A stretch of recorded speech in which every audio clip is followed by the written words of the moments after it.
আমরা এখন মাঠে এসেছি, মাঠে এসে আমার বোন আমার চুল বেঁধে দিচ্ছে। আর আমরা এই যে এই দিক দিয়ে যাচ্ছি, দেখো এটা মিনি পাহাড় আমাদের, এটা মিনি পাহাড় আমার মামা বাড়িতে। এই দেখো পাহাড়, সব পাহাড়ে বসে আছে সবাই, আমরা পাহাড়ে যাচ্ছি। দেখো দেখো বন্ধুরা, আমরা জঙ্গলের ভিতর দিয়ে যাচ্ছি, জঙ্গলের ভিতর দিয়ে। এই দেখো, এই দেখো মিনি পাহাড়।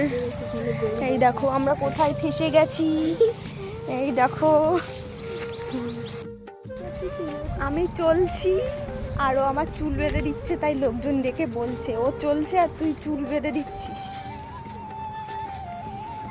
এই উঠবো, চলো পাহাড়ে উঠি। আমাদের গরিবের সস্তার পাহাড়, এটাই আমরা শান্তি, তাই তো। আমরা তো অনেকক্ষণই ছিলাম এইখানে, এইবার যাব বাড়ির দিকে, একটু ফুচকা খাবো। তার আগে দেখো আমার বোন আমাকে ফুল দিল, আমি বলছি তুই তাহলে পরিয়ে দে, ওই আমাকে পরিয়ে দিল। আচ্ছা, আমি কিন্তু এখন আমার মামা বাড়িতে আছি, মানে হবিবপুরে। তোমাদের কাদের কাদের বাড়ি হবিবপুরে অবশ্যই কিন্তু কমেন্টে জানিও। আর আমরা কিন্তু ফুচকা খাচ্ছি, ফুচকা টুচকা খেয়ে এখানেই আমি ভিডিওটা শেষ করছি। তোমাদের যদি ভালো লেগে থাকে অবশ্যই লাইক কমেন্ট শেয়ার সাবস্ক্রাইব করে দেবে। বাই।